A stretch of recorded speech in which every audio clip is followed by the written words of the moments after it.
In the year 1822, in the great city of London, two very different men would cross paths and change the way humanity wrote forever. The first was John Isaac Hawkins. Born in 1772 in the quiet town of Taunton, England, Hawkins was a man whose mind never rested.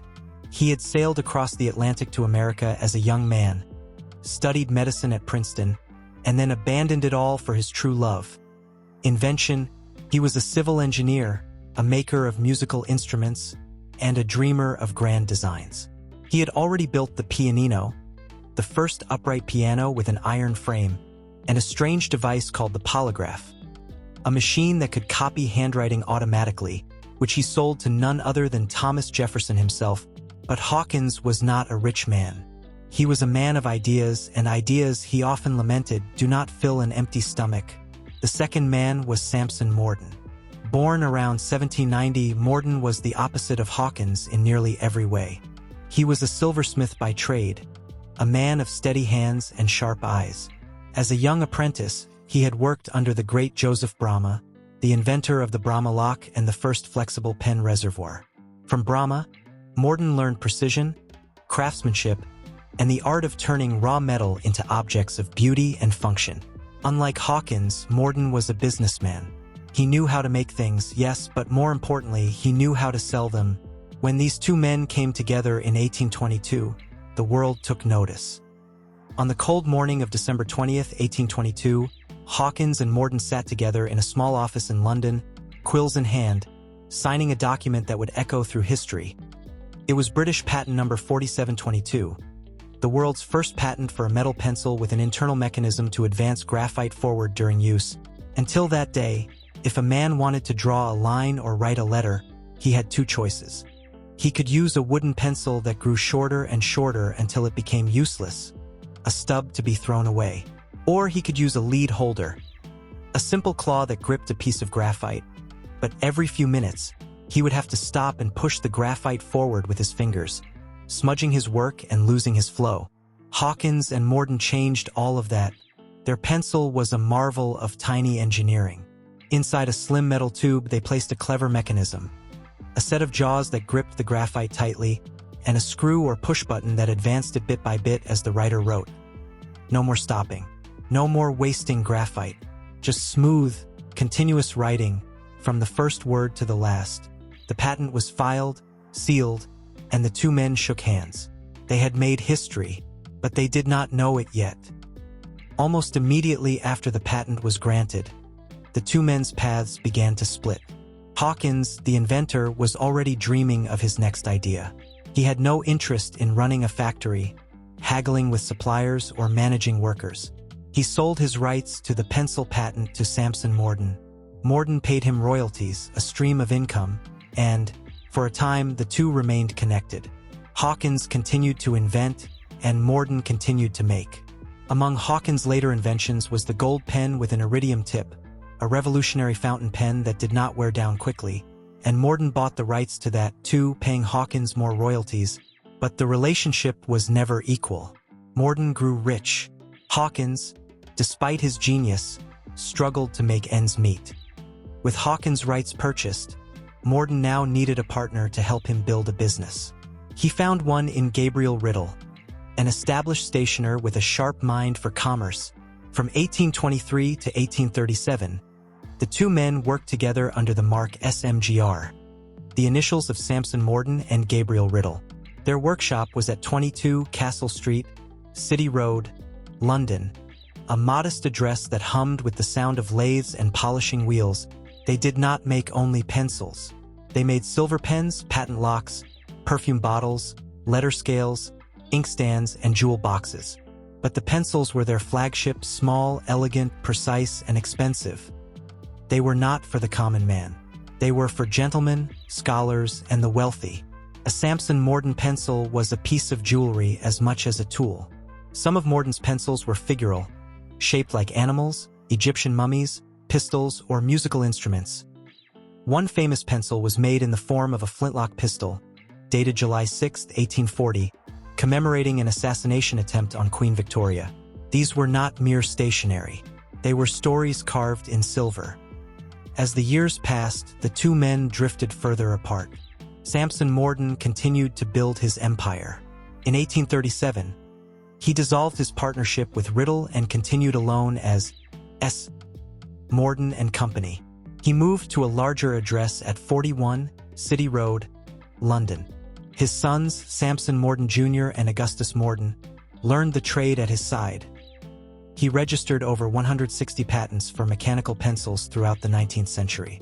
His name became synonymous with quality and precision. John Isaac Hawkins, meanwhile, returned to America. He had never stopped inventing. In 1827, he developed trifocal lenses for eyeglasses, yes, trifocals, and was the first to coin the word bifocal for the lenses that Benjamin Franklin had invented decades earlier. He designed machines for copying statues, lathes for oval picture frames, and advanced vacuum evaporators for refining sugar.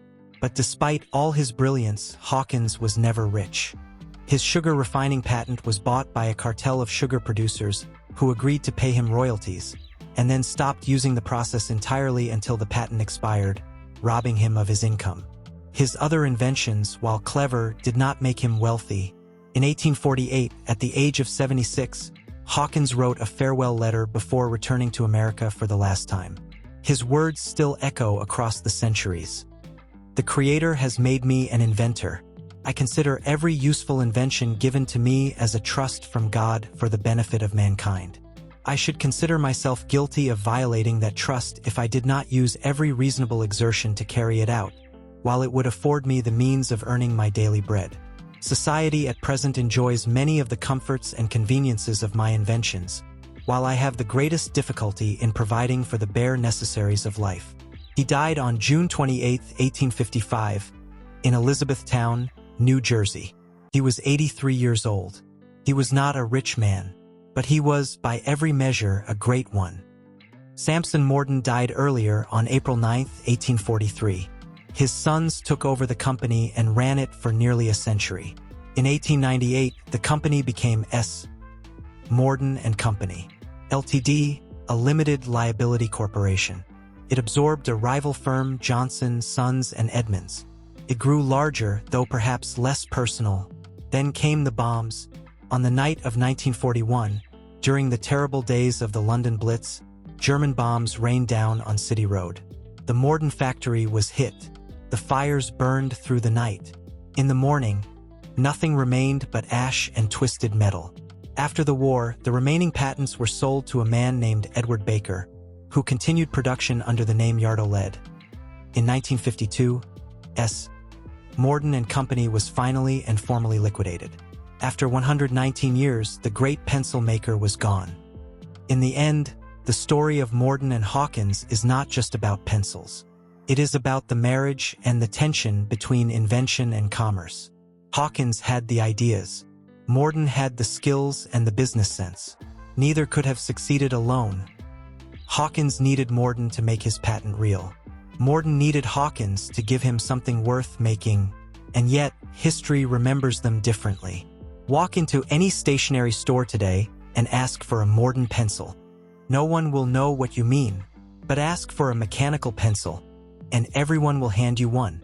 Their names may have faded from public memory, but their work never will. So the next time you click a pencil and a fresh piece of graphite emerges, think of them, the silversmith and the inventor, sitting in a London office on a cold December day in 1822, changing the world one tiny mechanism at a time. And so, dear reader, we reach the end of our journey.